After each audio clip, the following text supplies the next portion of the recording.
Canvas, pintura ug paintbrush kini ang nahimong susi sa usa ka grupo nga tagapantukan sa Davao de Oro aron matabangan ang mga naapektuhan sa pandemya. Ato silang ilailahon pinaagi niining report.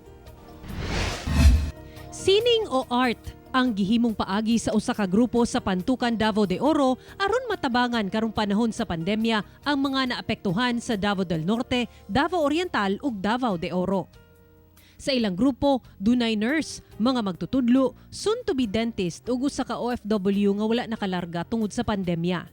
Silang tanan, ilabihan sab nga naapektuhan sa krisis apan wala kini nahimong babag sa ilang tumong nga mutabang sa mga nanginahanglan. Through this our advocacy, ma'am, kaning activities na ginahimo, nakakuan gani ko ganing new perspective, ma'am, ba sa COVID-19 na siguro this time ni siya na ganing mag-unite ang mga tao, makatabang sa uban. Kaysa akong na-learn jud for the past few months, ang gamayng tabang jud kay dako na kay para sa uban. Ang ilang advokasya nagsugod sa pagpanghatag og relief goods sa mga silingan niadtong lockdown. Kini donasyon sa ilang mga higala gikan abroad.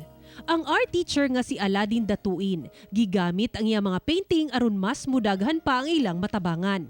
Iya kini gipabarter sa mga grocery items ug school supplies alang sa mga nanginahanglan. Ma-inspire sila, so in the future generation, sila pod mismo, makaunahon na sila, ay pwede day ko mutabang, no, through my talent. Nagkadiyang sektor na ang nakadawat og donasyon gikan kanila, sama sa mga lumad, Muslim community ug mga mananagat. I encourage everyone, no, to also help na kani nga panahon karon, so walay gipili ani sa pandemya, madato man ka mapobre, so tanan apektado. Pero mas naadji mga mas nanginahanglan jud karon nga mas kailangan sa atong pagtagad.